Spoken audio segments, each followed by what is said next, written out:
Hi, everyone. It's my great pleasure to welcome you today to the second of 3 lectures in the Faculty Talk series, rescheduled from the Monday of the Big Freeze in February, and part of our spring lecture series, New Proximities. So first, I'd like to thank our Faculty Student Committee, which also includes Maria Nicanor of RDA, chaired by Assistant Professor Brittany Udding and Wortham Fellow Amlin Ng, for organizing the series, and all the staff who assisted, particularly our very own Christine Worley, the event specialist. The impetus for these faculty talk presentations was the realization that even in a small school like ours, now made even more apparent during these virtual times, many of us, particularly students, are not so familiar with faculty who have not taught them, nor with their specific research or professional activities. And so in this sense, these are introductory lectures. Of course, with the increasing prominence of Troy's practice, Schaum, SHIEH, this may not necessarily be the case. One of the great privileges of being in a leadership position in the school over a very long period of time is seeing the development of our young faculty, both in teaching and in their research. And particularly, if you've had a hand in hiring them, it instills, I dare say, a little sense of pride. So Troy, who started as a Wortham Fellow in 2008 and worked his way to associate professor with tenure, along the way making significant contributions to the curriculum, particularly in developing and directing the award-winning Totalization Studio. And for those who don't know it, he produced and edited a wonderful book on it, published in September 2019 and available everywhere. In his capacity as Totalization Czar, he has traveled to our Paris program each fall semester since 2011, where he and I enjoyed countless glasses of wine and good food, of course, deliberating the state of architecture and the world at large. So it gives me an especial pleasure in welcoming Troy to speak today. So if we were live, there would be a round of applause. And so take it away, Troy. Hi to everyone. I was just saying in the prelim to this that my first lecture was scheduled for the day after Valentine's Day, which was an auspicious day for me. And I had a whole bit prepared on Valentine's Day, which you guys can imagine. But now I get to be on the second day of spring. So a lot of optimism for the talk. I wanted to thank John Kasparian, yes, for participating in hiring me, and also for inviting me to give this lecture to talk about the work that I've been doing since I've been at Rice, and mostly the work that I've been doing in collaboration with my practice, Schaum, SHIEH. You know, the work that I'm going to show, I'll speak probably a lot using the verb we, because the work is and very much has been part of a collaboration, many collaborations, including, of course, the collaboration with my partner in practice, Rosalind SHIEH, and my current members of my practice, Andrea Brennan and G.E. Chen and Aiken Arar, but many former Rice students that have been part of the practice and part of the work, as well as collaborators along the way in the shape of clients and contractors and craftspeople that have all worked on the work with me. And it's my understanding that part of what motivates us as architects is this process of working in collaboration and drawing what I always describe as drawing agreement through the work, and hopefully you'll see that this work is certainly a reflection of that. So this idea of blanking, and I'm going to make a special sort of Rice introduction to this talk, which I've given versions of before, but it is a special talk, as John mentioned, and it's a special one for me to be in front of an audience like this many of whom have seen my work when I was so close to graduate school that I thought I knew it all. Many of this audience have seen my work when I was so deep into my tenure clock that I was completely confused about it all. And so this is a moment of reflection for me. And I want to introduce an idea of practice and research um, uh, that reflects on the kind of multiplicities that define a practice. And two of those multiplicities are a really important parallel that describes this term blanking. And it's the parallel between the practice that you imagine you have, and that imagination lives always in a state of becoming, which I think architects operate in often in a state of a becoming near future, a temporality that is always about to be, I won't say perfect, but more perfect in the near future. And so you imagine that practice, the practice that's becoming, the practice that's maybe a little idealistic in some ways. And then there's the practice that you look back on, that is the practice that is the things that you have made and how you have made them and how you've actually executed them with all of the provisional decisions and contingencies that arose in that practice. And at this point, Schaum SHIEH is about a decade into practice.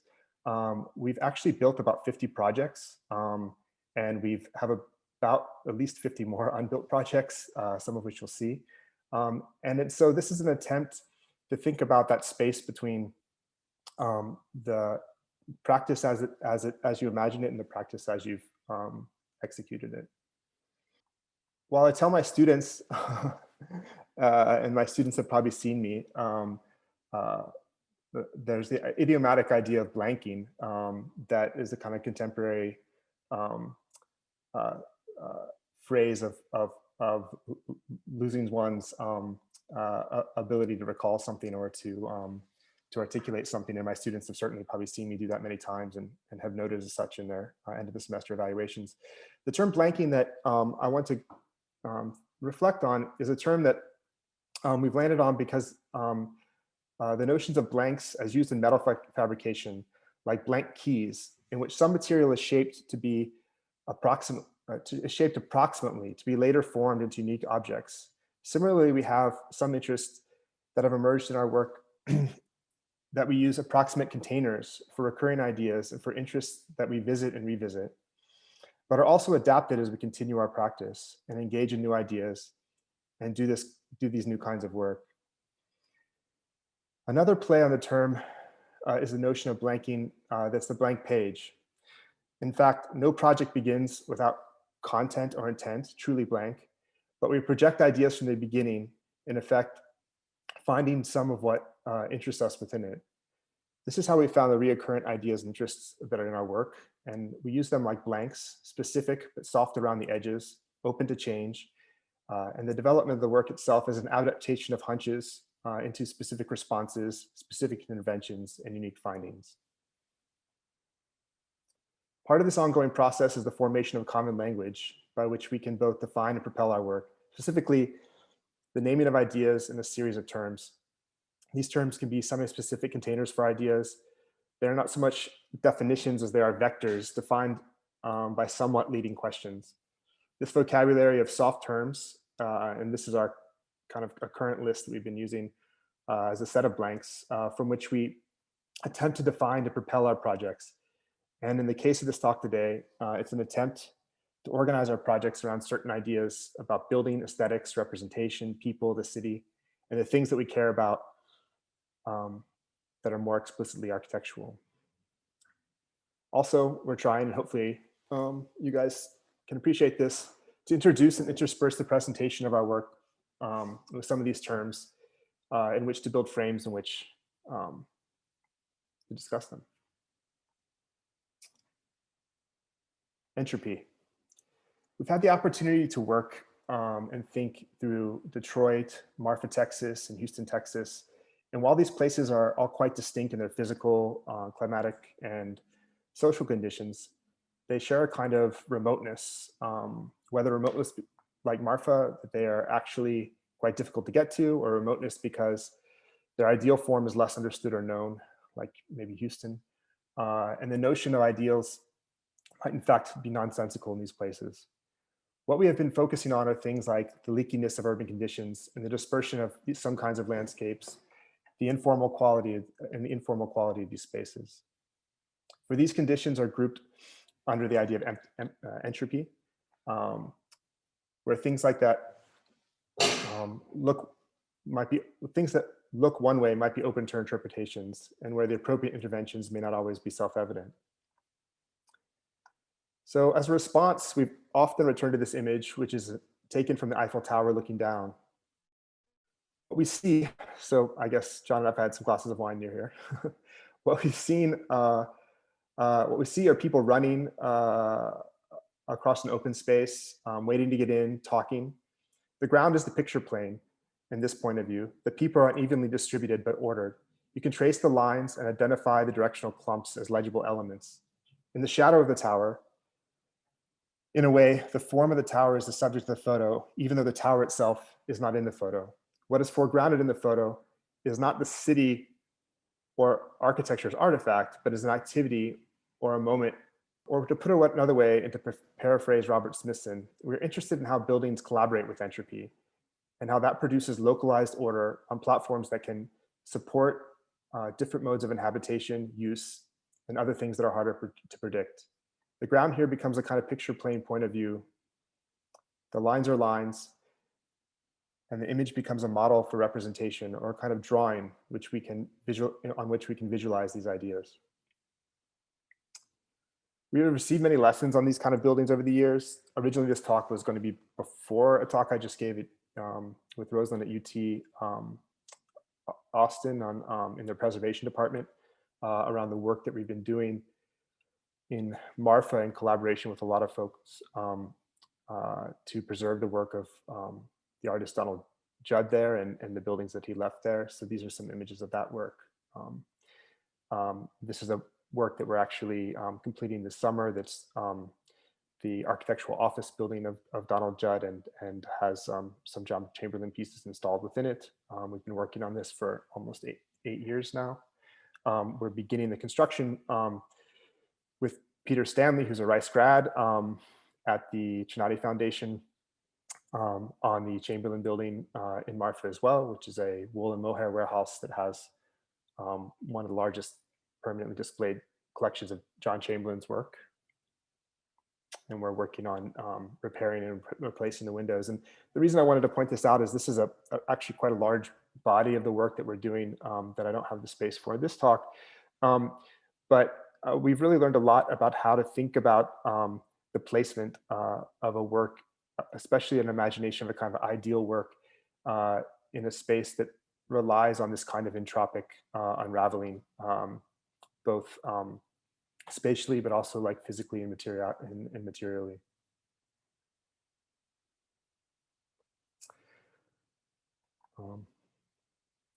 And so in Detroit, coming back to the Detroit work, this idea of entropy was paired with one of blankness or a void. And we wanted to look at the potential of the Detroit, which was at the time seen as a city that was hollowing out. The lots were being left behind and the houses were being left behind. And we wanted to start to think about the project, and this was back in 2009. This is one of the first projects that our practice did. We wanted to start to see Detroit as, instead of absence or vacancy, but seeing what is lacking in the past in a way that doesn't prevent us from seeing what is present. And we tried to take a long and steady gaze that would, instead of absence in a place of ruin, see a partially prepared site. And so by a simple flip, we wanted to see if there was a possible to imagine a kind of openness through like maybe a new oriented or spatial order, something that instead of being distributed through the kind of repetitive logic of orientation towards the street, could operate in a kind of multi-directional way like a sponge. This attitude gendered engendered many new methodologies that have impacted our formal approach towards architecture, allowing us to see the parts of building as part of a larger collaborative assemblage, negotiation with each other and with the urban fabric around them. So we started through a process of diagramming, and we produced these kinds of diagrams in a way to try to see the city.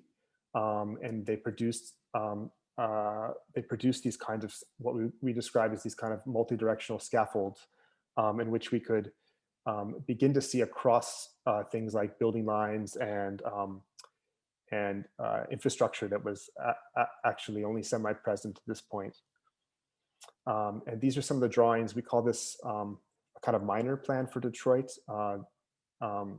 It's a speculative project, but it was a way to leverage and to situate our thinking about some of the more specific interventions that we later made. And it came at a time when the questions around Detroit were questions of how to right-size Detroit and a response to that. And so for us, the drawings, as I said, became a way of seeing, drawing, overdrawing, recording, projecting. Anyway, the strategies led to a series of these kinds of infrastructural typologies that we imagined could be inserted into this neighborhood that we were working in, that was quickly being transformed both by the burning out and tearing down of houses, but also through different organizations that were working in the neighborhood to take ownership of the houses and build in them and build interventions with them. So like the Eiffel Tower, these views were taken not where a person would necessarily experience them, but from where the project would be legible. So this perspective is a kind of design view in which we wanted to emphasize the relationship between what was there, the ground, but also the housing stock that remained as a kind of a ground or kind of a prepared site that could be organized into a new, more porous understanding of a kind of urban structure. And the perspectives were so much to test an idea as they were to just demonstrate an idea. And we also had the opportunity, as part of a collaboration with Katie Newell and the group that's called Team now in Michigan, to acquire a house for $500 in which we could each take a portion of the house and study it in terms of an intervention. We got this front portion of the house, and we started to understand that this question of multi-directionalism, that the idea that the houses were all oriented towards the street, but were somehow actually being changed in their orientation through the erosion of the urban fabric, could be taken advantage of. And so in this case, the burned out house next door was set to become basically an empty lot. So we imagined that could be a kind of a pocket park, and that our project sought to actually open up to the southern sky, and in the north that's quite close, and to connect the southern sky to that park. So we developed a system through CNC plywood to construct this kind of trussed bridge that would bring individuals up through the house to the roof, so they could see out over the skyline of this neighborhood in Detroit, and also have access to the second floor of the house, as well as have a kind of screening room. We were working at the time with an organization called Design 99, which was working quite extensively in the neighborhood, and the idea was that artists that were working with Design 99 could use this space as we left it. And so it was covered with a very light scrim. This scrim allowed light to come through from the bubble plexiglass window at the top, and also created this kind of very ephemeral effect with the ribbing of the structure. And so we were asked to reimagine this project for an installation at the Venetian Arsenale for the 13th International Architectural Exhibition that was curated by David Chipperfield. And originally they wanted us to bring the whole house, which is just how curators think, I guess. But we couldn't really get the house to Venice. So we had to think how to reconstruct this project, but in a way that we actually couldn't touch any of the historic structure of the Arsenale. And so it had to, instead of being this truss that was sort of supported and supported the existing structure, it had to be freestanding in a kind of autonomous form. And so we worked on a system that was made of 23 fiberglass objects that could be easily transported to Venice and assembled in a self-structured, if kind of off-balanced way. And so that's what you see here. These are produced using CNC, recycled CNC foam and hand-applied fiberglass and a resin. It's a pine-based resin that was developed for surfers or by surfers and for surfers in California to look at ways we could produce fiberglass without using fossil fuels. And this is an image of Rosalind actually fabbing that fiberglass in the shop. And so you can see here, these are the 23 panels as they arrive in Venice in the Arsenale, and this is the kind of assembly on the right. And this becomes a theme that we've explored in a couple other ways. This is a project called Monument Alley, which seems definitely on everyone's minds now, but this is a workshop that I did in 2012 around what monumentality could mean in the context of a place like Richmond, Virginia, with students at VCU. And we looked at the construction of monuments with basically fashion design students, interior designers, and graphic designers. And we made these objects that we realized that the fashion designers really worked well if they could work in one-to-one. So the interior designers built these cardboard forms, and then actually we kind of built suits for them with the fashion designers. And that's why we got these kind of super vibrant colors. And then the fashion designers even staged a kind of fashion project around them.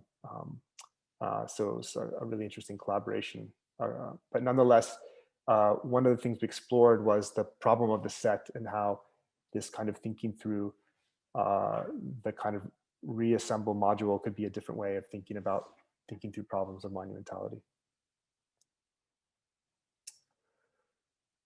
So sets. So we are interested in these pieces, and we're interested in how these sets start to produce families of forms, and how we can articulate ideas of difference and transience within these families of form. So then these assemblages are ways in which we've negotiated various installation projects. This is another version. This is a project in which we were invited in 2016, actually right after the election of Donald Trump, to look at how to make decorations for a summer party at the MoMA in Queens. And they have a summer music party in which they ask architects to provide some decorative environments. And so we did this competition, and our idea was to really focus on this concrete wall, because the rhetoric of the wall, then as in now, had become really charged, and it was very hard for us to think about summer party decorations in that moment. So our idea was to produce a series of inflatables that, in a kind of tongue-in-cheek way, were described as a project to blow up the wall. And there was a lot of physical interaction that would be required to produce these objects, and the objects would produce a kind of set that would create spaces for private conversation and shade. And as the MoMA requested, something colorful and above us, which they certainly tried to be. There are a few ways in which also the project of the Anthropic came into the work, in that the MoMA was very interested in having projects that were interactive. And so these objects would slowly deflate over time, and these benches would be used to reinflate them through the activity on the bench. And so they would become kind of soft and floppy and fat, and then they would become taut as people entered the party. The other thing, and this was again inspired by a story by Robert Smithson about the entropy, in which he says if you're in a sandbox and the sandbox is half black sand and half white sand, and you run around in a circle, then you're going to get gray sand, and if you run backwards in that circle, you're never going to get black and white sand again. And he uses that story to describe entropy. And so, in that sense, we divided the project into these bands of colorful sand. And the idea was over the course of the summer, the tracks of the sand would start to become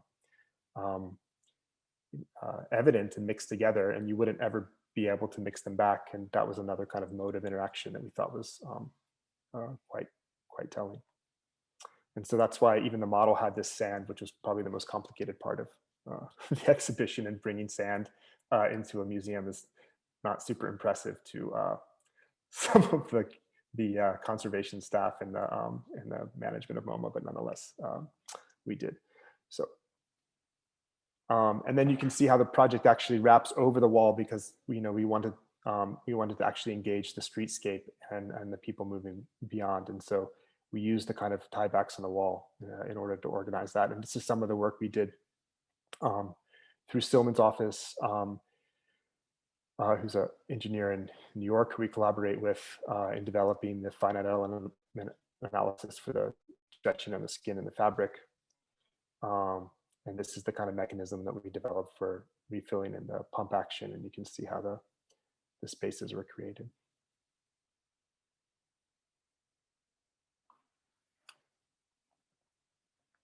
And we really wanted the project to be a kind of like sign to the street. So, you would feel the kind of energy happening again above the floating above, like a kind of cloud floating above the walls as you arrived.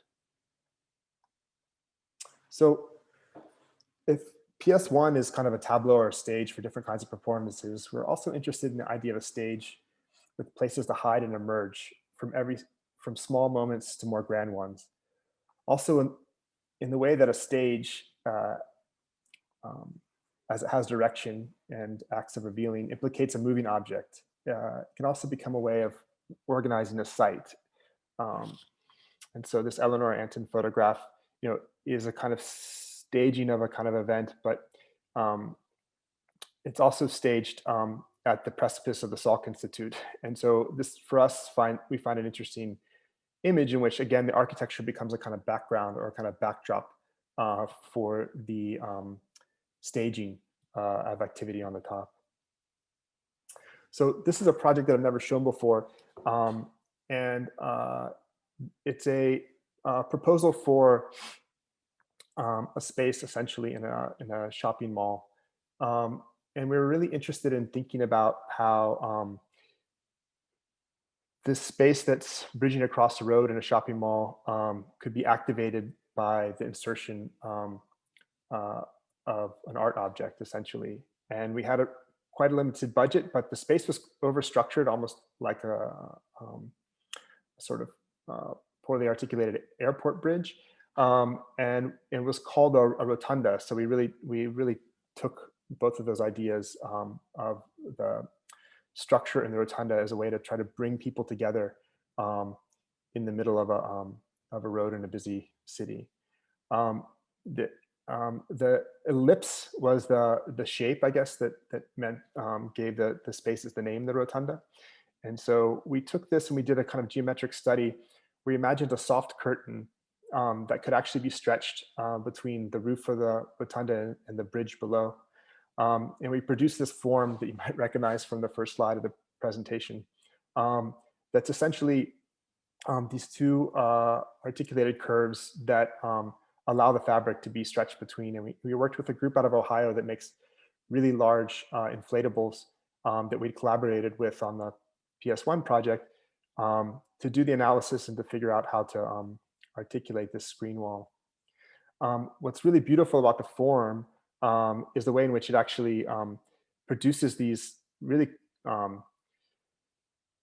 deeply complex sections, even though it's essentially just two frames that, well,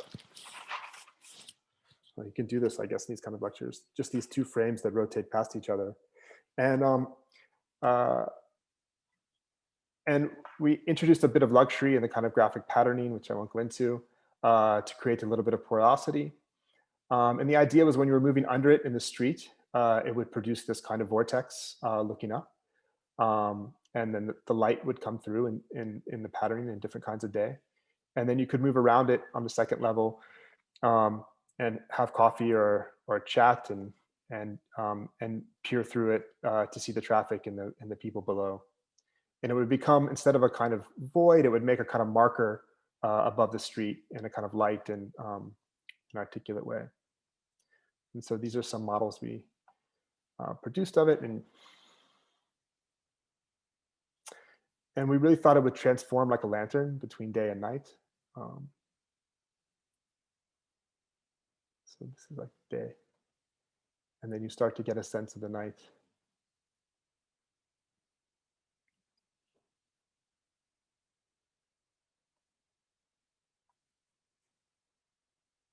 So this idea of thinking through the question of movement and form is something that comes up again and again in our thinking around staging. And so this is actually a project that we did in collaboration with Albert Pope, who's another professor here at Rice, and a brilliant architect. And we were also working with a group of students back in 2010 in another kind of dark moment at the bottom of a recession. But thinking again in the near future, like architects do, optimistically, about the development of a pop music center in Kaohsiung, Taiwan. And this is around an old industrial port that's no longer able to service big ships, and so has been kind of abandoned. And the government of Kaohsiung in Taiwan was interested in developing it into a pop music center for Mandarin pop artists, Mandarin speaking pop artists, essentially, that were coming out of, that are still and have been coming out of Taiwan, but creating spaces for both performance, but also museums. There was also a maritime museum involved and an idea of just interacting with the landscape. And so we developed a master plan that looked at a series of program as a series of zones or circles that we could look across the site. And again, this relates back to some of the ways in which we were seeing in Detroit as well. And using these diagrams as a way to see the site fresh in a fresh way. And so we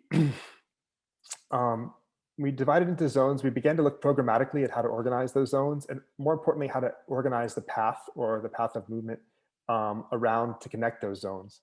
And so the project of attention between the path of movement and the programs produced a kind of carving, and a kind of twisting that actually began to produce the forms of the project itself. And this is the project had a beach, and the beach was formed by through this diagrammatic process in our design. And the forms of the main theater, the amphitheater, and the museum and other administrative spaces all emerged in tension between the diagram and through the trajectory. And we really wanted to make the old harbor the kind of heart of the project, the kind of stage of the project in which activities could connect and happen across. And we introduced this kind of grid of lights that would like make the harbor an actual object in the city, a kind of new wet plaza for the city of Kaohsiung. And finally, this is an image where you start to look back towards the ocean beyond. It's always been at the heart of the port city of Kaohsiung. And so this is an idea, this idea of movement of trajectories around objects is something that has come up again and again in our work. This is another project that we did looking at the Taichung Central Library and Museum, which was ultimately won by Sana, in which the library would be the kind of white spaces of the figure, and the museum would be the kind of like colored spaces that drop down, and the trajectory of the movement around the colored spaces in this case starts to define the definition of the library in that sense. And so in 2019, we were asked to look at the competition to imagine a headquarters for the Houston Endowment, which is a major endowment in Houston that has about $2 billion that they're able to take the interest of and invest in projects in Houston, primarily educational projects, but also arts projects um, and a whole range of health projects that support the community of Houston, and it's a really amazing organization. And there was a competition that was narrowed down to 4 teams. Was ultimately won by um, I'm blanking by Productura and one of our alumni from LA, and who I'll remember and say correctly. And they're doing a great project. And this is our version that that ultimately lost. But it's always nice to talk about the work. So um, this project really was about connection again, and about how to think of the site or the emplacement of the architecture as a place of engagement, a place where the community could engage the endowment. And right now the endowment is on the top of the tallest building downtown. And they were trying to actually embed their work more explicitly into the community. And so it was a place for that kind of engagement and staging that kind of engagement. And also members of the endowment could actually engage each other, which is a lot of the work that they have to do in formulating how to deal with really systemic and big picture problems, and how to formulate responses to them through the money they're able to give. And so we again began a mapping of what we imagined was a series of kind of knots in a way in which that entanglement of activities could actually be a productive tool for generating the kind of ideas and connections that the endowment was interested in producing. And we collaborated on this with HKS and Doug Childers and the partner there, and also with Andrea Cochran Architecture out of San Francisco, because the project was embedded in this existing park called Spots Park that also was part of the design scope to reshape and connect to the larger Buffalo Bayou network. And so we saw our project as one node in connecting all of that together. And we proposed a kind of tunneling under Memorial, the Memorial Highway, so we could actually connect to the Buffalo Bayou Park. Yeah. And so our project is imagined as a kind of what we call a kind of mixing chamber, or a large atrium in which the 3 floors kind of connect together and create both a connection between the street and the park, but also connection between the interior functions inside. And so this is a section that starts to show that connection. And so as you come in, the project, and I'll talk a little bit about this, which was imagined as a hybrid mass timber project that would be net zero in its construction and net zero in its operation, would become, there would be this kind of welcoming lobby that would produce a space for exhibition, a space for conversation, and a space for engagement. This is for my students, who I'm always challenging to rethink the program, but we were given the idea that primarily what they needed were cellular offices. And all this is showing is that we instead took this little sliver of what they said was breakout and collaboration and meeting rooms, and we turned that into actually the core of how the endowment could function. And so these floor plans show the relationship between the open space and the different ways in which that collectivity could function. And this was kind of the heart of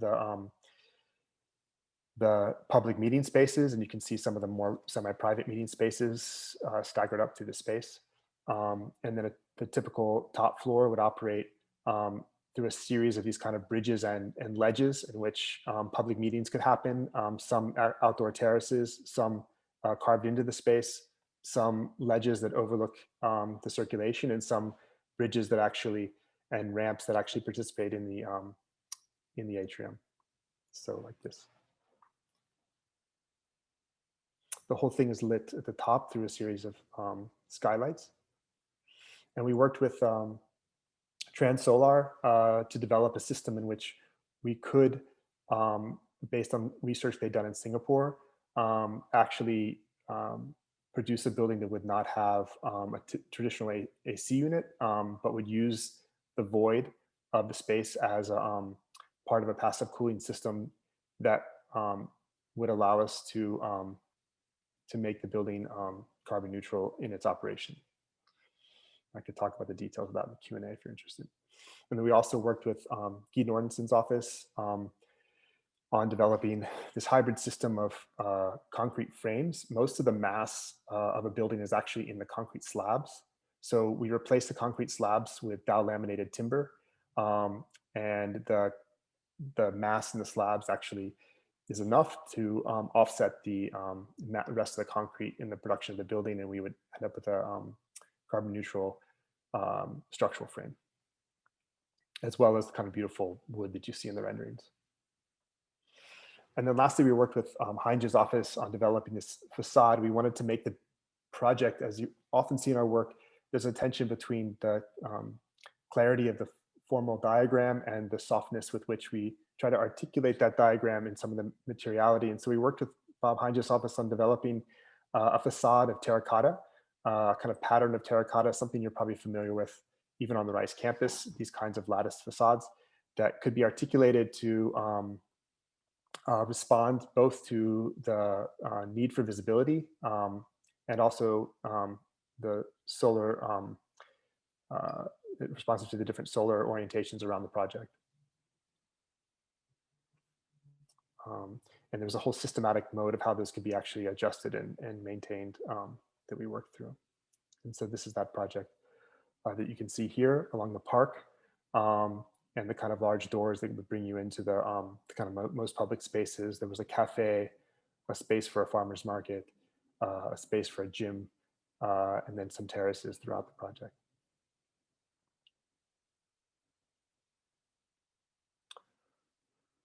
So this idea of articulating a set of forms along a line, both a trajectory and a formal logic, is something that has sort of haunted many aspects of our work. This is a proposal that we did for a bike hostel in Alishan in Taiwan in 2011, in which we imagined these forms could carve between the line between the tea plantations and the tall cedar forest, Hinoki forest that are in the upper elevations of the mountains in Taiwan, to create a kind of bike path and a series of hot springs in the youth hostel. But this idea really was able to finally be realized in a project we've been working on in Virginia since 2014. That's hopefully close to being finished.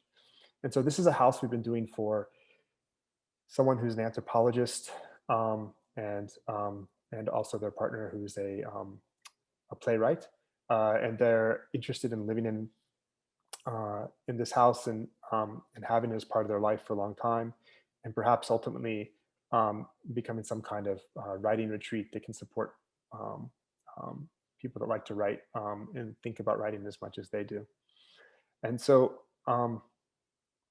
the project's on the foothills of the Allegheny Mountains. And we were thinking about how to make a project that could engage the landscape. It's a very small project, and it's a very modest budget.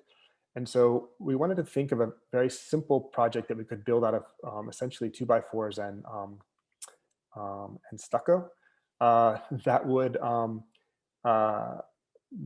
would both engage the kind of grandeur of the landscape and the views towards the Blue Ridge Mountains and the foothills, and also we could engage the immediacy of the landscape, which is quite lush and beautiful, and our clients really like to garden. So this project is a 120-foot long corridor that creates 7 pocket gardens, depending on how you count, for our clients to work on, and also creates a connection between every single room has 3 sides. And so the views to the landscape are incredibly either intimate as you look up the hill, or incredibly grand as you look down the hill. So we have things like the primary bedroom and the kitchen and the living room that have views towards the more epic views. And we have more intimate views for the dining spaces and some of the other bedrooms and bathroom spaces. And, um, and then these series of decks and gardens then help create that kind of transition space. And so this is like a view from the main bedroom looking across the gardens, and you start to see the kind of layering of space that you get across the gardens. And then here in this section, you can see a section through the hallway where actually you're starting to look through the kitchen, the living room, and the primary bedroom spaces. And so this is the kind of view that the primary rooms have. So this project has been in construction in the pandemic. Hopefully you guys can see this video. Somebody can stream if you can't. You can see it's actually built out of simple 2x4s. The invention is really to produce a double ridge beam that you can see crosses each module. And so the really curved part is actually just between the double ridge beams. Everything else is straight, essentially like 2x4, 2x10 construction.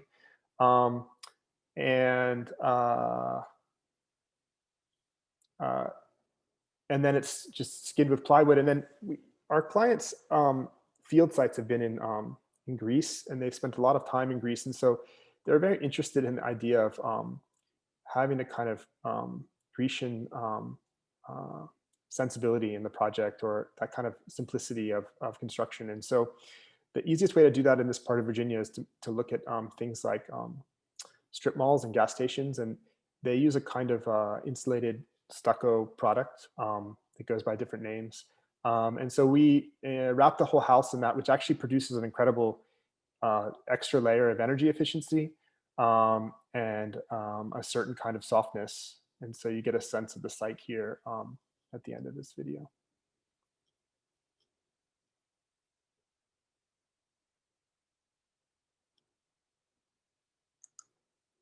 So we're in the process of getting the stucco finished. This is actually, I just received this 10 minutes ago, so I threw it in. Or not 10 minutes, I guess it's been 10 minutes in my talking ago. But so the stucco is on, and the windows are in, and we're trying to wrap this up for occupation in June, July.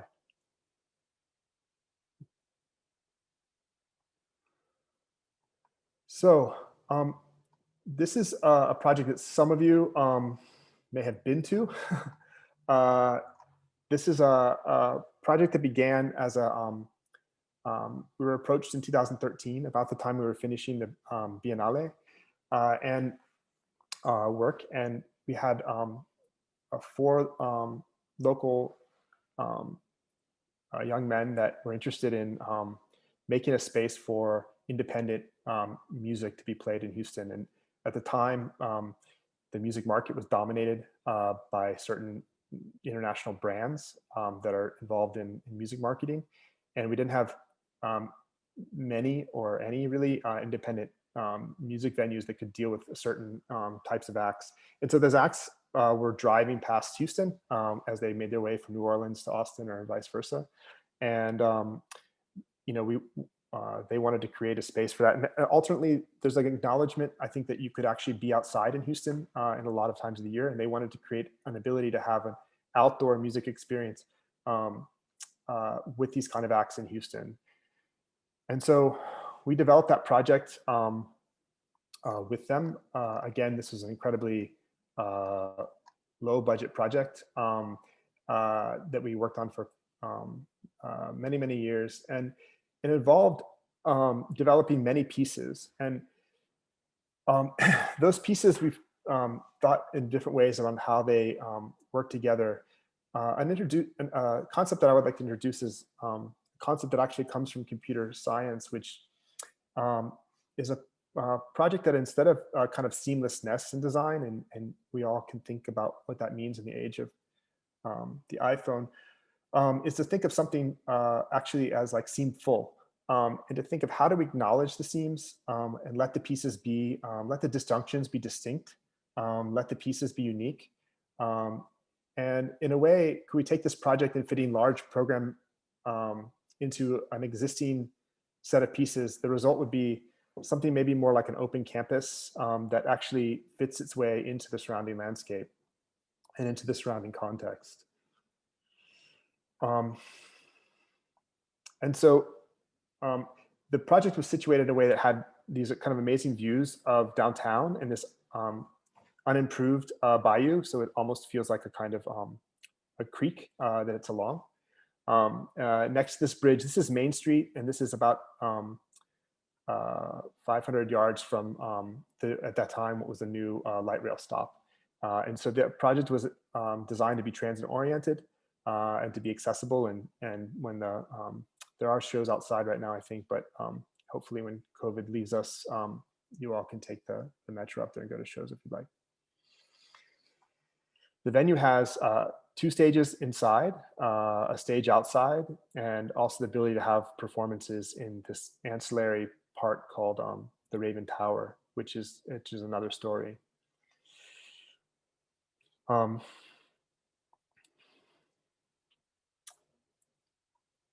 So one of the stories, I'm going to tell a couple of anecdotes about this. The project's really too complicated to describe in its entirety, but this is an example of some of the kind of contingencies that we've confronted in the course of working on our project. So this site was originally bought to produce parking for the venue because the parking requirements were changing quite a lot over the course of even construction. And this tower was originally built by a metal fabricator in the 1970s as a, quote, conversation piece, as described by the metalworker's daughter. And it was known as the Raven Tower, and it used to have a chicken on the top that was blown off during Ike. And so the idea was actually, could this old metal shop be turned into a kind of a Texas ice house in a very short amount of time with a very low budget? Because one of the challenges of the project was the owners of the venue were trying to keep their staff and the continuity of their staff employed as we finished construction. And so this involved, in this case, opening it up. Actually, this is me on a ladder.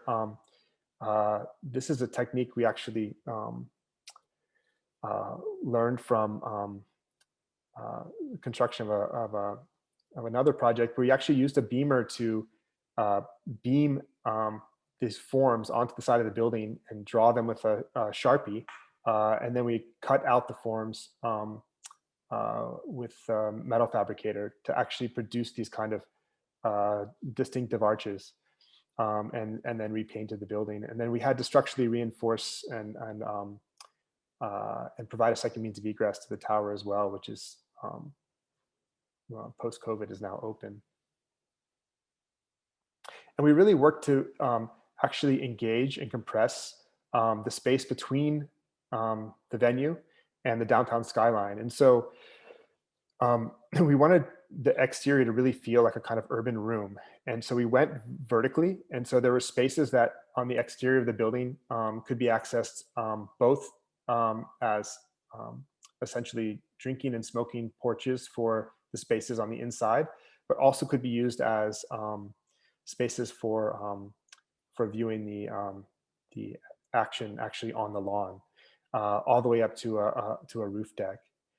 And so what we got was, this is the building under construction. It was built by a local contractor named Lusk Construction that has a range of experience, but a lot of experience building things like Captain Tom's and steakhouses. And so we were kind of scaling up that expertise into the space of theater, which was quite a fun collaboration.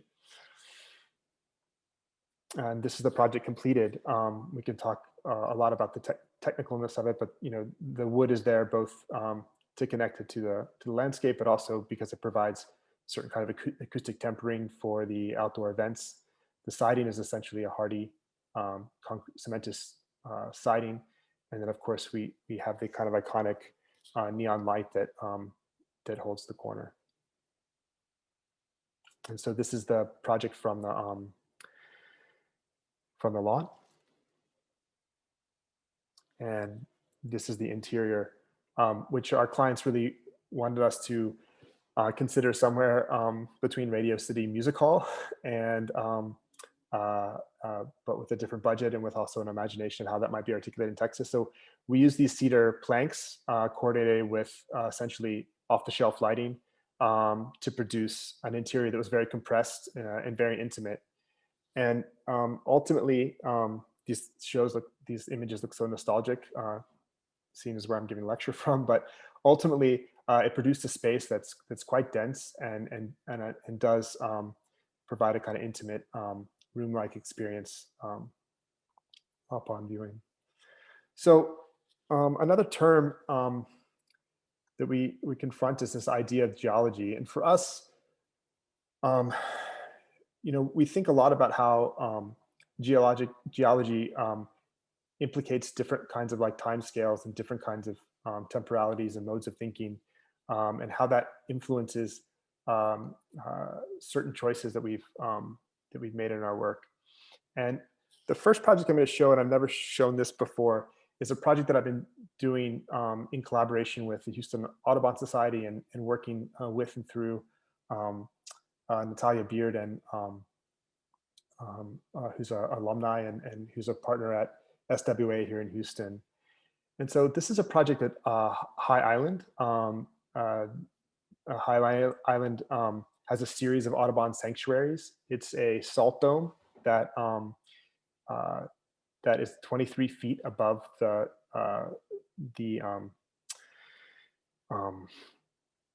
Gulf of Mexico. And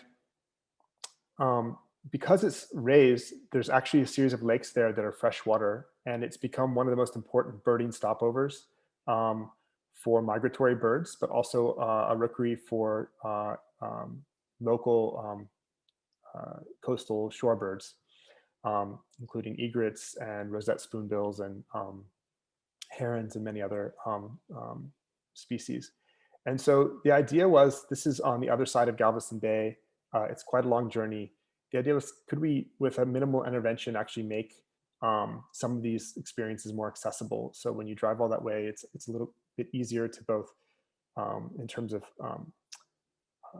ADA accessibility, but it's also more accessible visually, and also as a way of moving in and wayfinding on the site. And so this is a bit of what the sanctuaries are like. They're very dense. These are freshwater ponds. And what's kind of amazing about these sanctuaries is they work in this really interesting way. So High Island was actually very close to Spindletop. It's one of the first sites of oil extraction in the state of Texas. And you can see this ring road is actually there because that's where the early oil and gas infrastructure was. And that early oil and gas infrastructure produced the town, and also produced the lakes that provided fresh water for that town. And those lakes are completely man-made, and were man-made by the oil and gas infrastructure around them. They are now full of alligators. The primary problem for breeding shorebirds is actually raccoons and other mammals that eat their eggs. And so the alligators that live in the freshwater ponds that were made by the proprietors of early oil and gas infrastructure extraction actually protect the shorebirds now in the rookery. And it creates this very kind of compelling and fascinating dynamic. And then subsequently, Audubon, through some donations, but also through some funding that came through settlements that were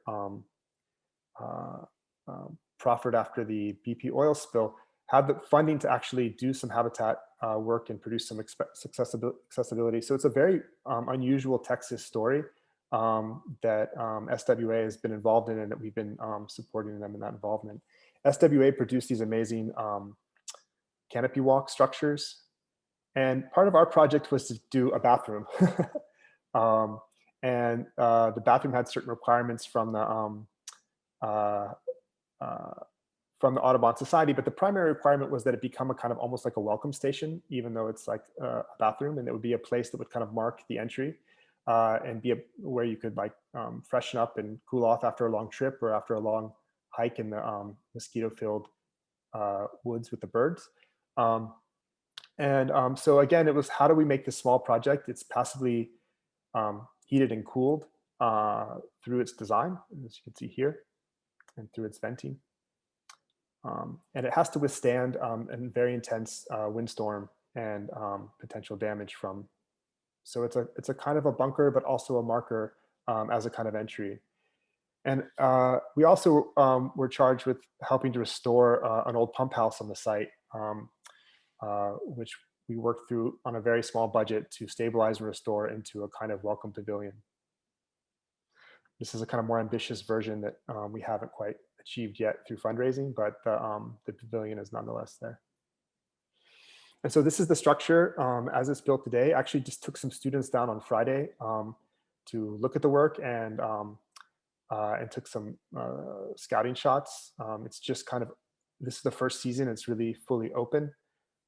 You can see the project is mostly concrete block and metal. And there's this kind of Audubon green that that marks the entry to the sanctuary.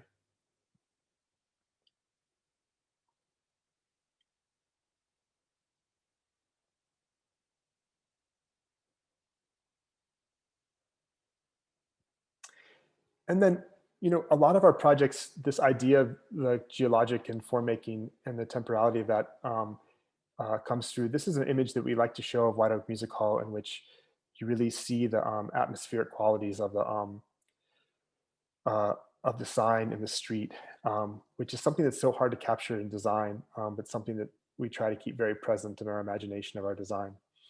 And we like this image in that the way it's embedded with the power infrastructure and the casualness of the power infrastructure along the street, with these kind of like what we think are almost like landforms, and the way that changes in contrast to the more scaffolding-like experience on the backside of the building. And here you can see what we imagined would be a kind of amazing party, and turned out to be on the other side of the that geologic formation. So the last project I'm going to talk about is a project I did for a gallery that was completed in 2018. This is a project for a foundation for an artist and curator and thinker and provocateur named Serpic Angelini, whose contributions to the project cannot be overstated. But she has a space that's near the Manil campus in Houston on West Alabama, and she'd been working in it for years in an old house. And she was interested in making a space in which artists, primarily Latinx artists that were up and coming, could be shown, but all kinds of people are shown there, even through COVID. And she supported them in different facets over the years through the TransArt Foundation that she has. And in that, this space was built to be a very simple place where she could show her work. We call it the TransArt House. It's almost like a residence and could be used as one. But it imagines the kind of salons that Serpic participated in her youth, in which there was a kind of intimacy or domesticity to the way in which art was shown. And it wasn't always shown as something that was far away or in a kind of rarefied gallery, but could be in a space that you could almost kind of imagine living in. And so this gallery has a gallery closer to the street that's a little bit brighter. It has a darker gallery in the back where you can show media or mixed media. And it has a kind of core which has spaces for seminars or dinners, and a place where Serpic can write and keep her library. So we imagined, much like our set theory, that this project could work through the pieces. The pieces in this case were a series of panels, and those panels then provided the exterior structure of the project. This is the project, is photographed by Nahu Kubata. The whole building is built out of essentially like a Dutch barn, out of heavy timber. We actually designed it 3 times, and twice out of steel and finally once out of wood. And I could talk about the details of that in the Q&A, but What's really interesting about the project is that it's a very low tech construction. These windows, I mentioned this earlier, were actually, we imagined they would be CNC'd. They were actually made because the window fabricators just projected our construction drawings onto a wall and traced them. But they were able to produce these forms, and many of the work you see around the windows in producing these details for this kind of like knife edge detail on the right, where the two types of windows turn around a corner, actually happened through this kind of amazing craftsperson on the site that's a sheet metal worker that figured out how to produce the geometries by hand and by handmade techniques to produce the detail. And this is the project from the street. And we wanted a project that would project the kind of presence and have some kind of monumental presence on the street. And this relates to our imagination about the tension between a kind of geologic and atmospheric. And so the project has this kind of presence, but then also has a kind of softness. And that softness translates into how some of the details were handled on the inside. We have things like, we love this detail of a window shade, which can cover a window that's not quite the same shape, for instance. You see the kind of 3 levels of project.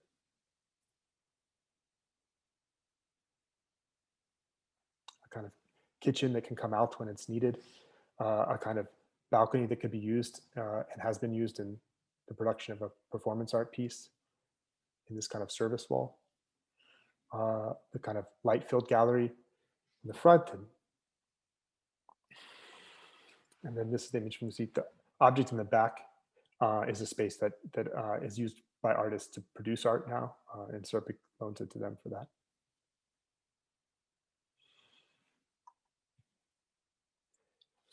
And so this is one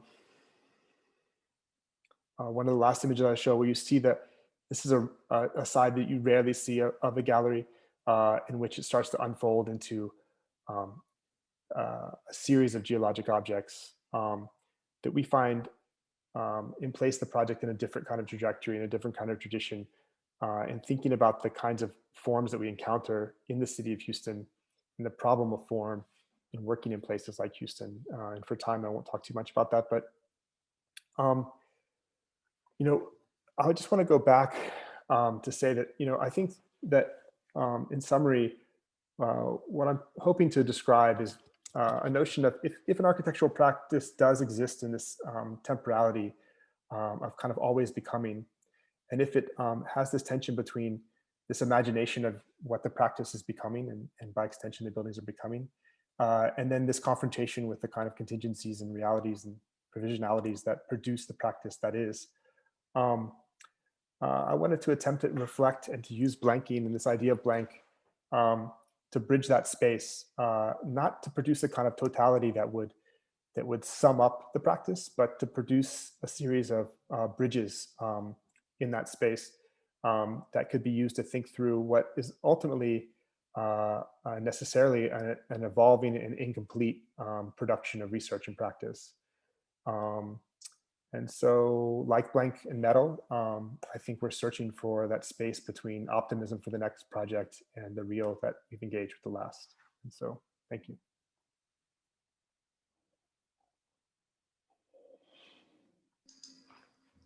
Thank you for your wonderful lecture, Troy. So now we are moving on to the Q&A session, and we encourage everyone to type in their question through the Q&A box at the bottom of their screen.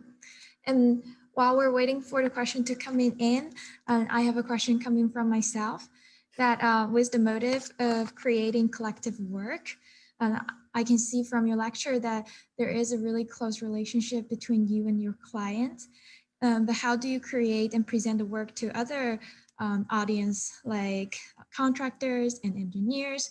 And are they part of the design process as well? Most of what I work on in our practice, and I think the architects in my practice actually do work on, is this question of communication and discussion. And I think what's striking, and I've heard repeated back to me by people that participate in this, is to listen to and follow the different ways in which projects are described for different audiences and different collaborators.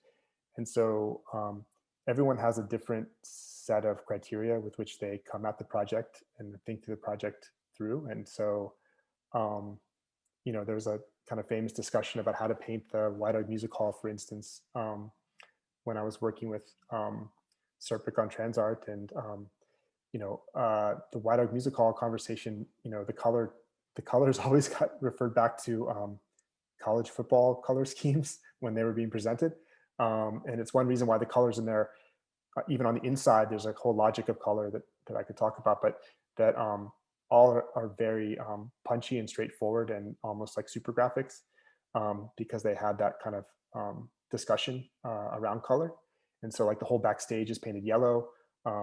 You know, all the circulation spaces are painted yellow. Some of the, you know, those kinds of stark contrasts were developed through a conversation that always resonated back and forth between, you know, art examples and college football examples, which is not my usual space. But, you know, that's an example of just the range of conversations that you have on these projects, from city officials to, you know, it's really, really endless.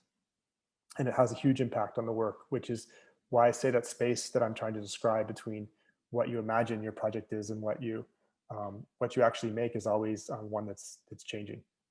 Because you're not, you know, our production is actually something that when I was working with the fashion design students really became apparent, and I moved over that project pretty quickly. But, you know, they're very used to executing things in one-to-one on their own through their education.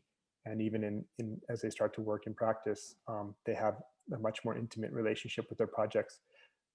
The projects I've engaged in are almost all necessarily collaborative projects.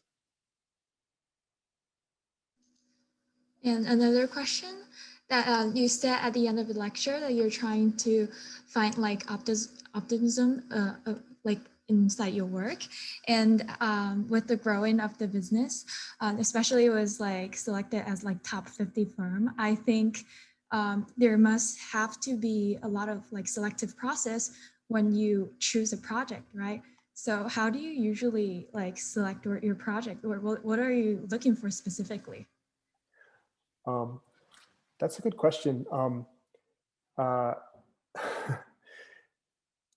I don't get to choose my projects. That's another part of why we, in some ways you get to choose your projects.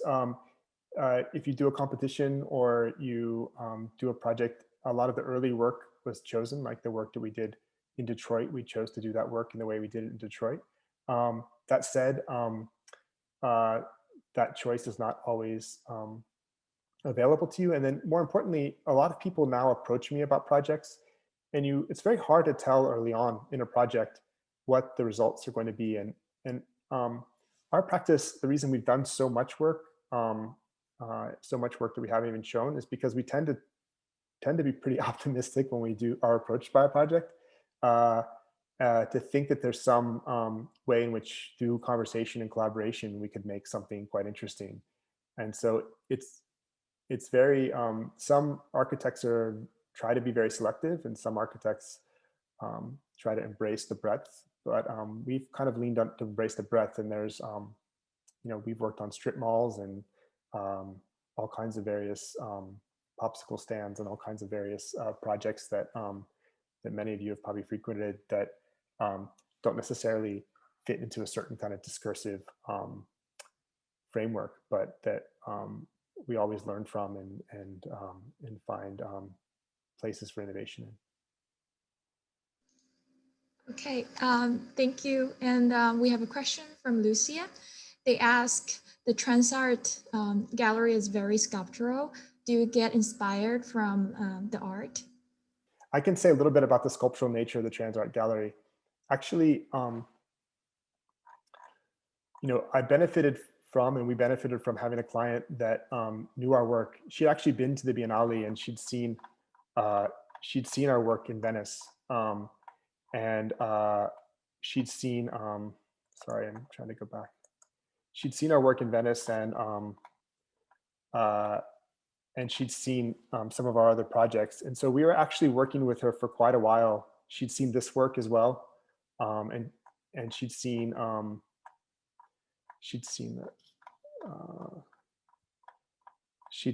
this work. And so these pink things that we did in, sorry, she'd seen these pink projects we did in Venice, and she actually almost fired us because she thought we were doing work that was not our own, and she really wanted us to do our work. And she finally pointed at these projects, especially this one, and she said, I just want you to do something like this. Like, can't you figure out how to do something like this? And actually, basically, she made me modify the project in front of her. And there was a kind of negotiation with her to produce forms that she felt like were more, anyway, it was a kind of astonishing moment of negotiation that had people had been butting heads about for a while. And she was interested in promoting our voice in that, which is a really unique to see a client follow through with that. So that's how that happened. And that kind of idea of soft form making is something that's shown up, in these two projects. I think the Virginia house also has some qualities of that, and you find it in other pieces of our work. Thank you, Troy, very much. There are a lot of more questions coming in, but because the limited time, we have to end the Q&A section for now. But thank you, everyone, for participating. Thank you for the opportunity. Thank you, John, and Z and everyone. Thank you. Thank you, Troy.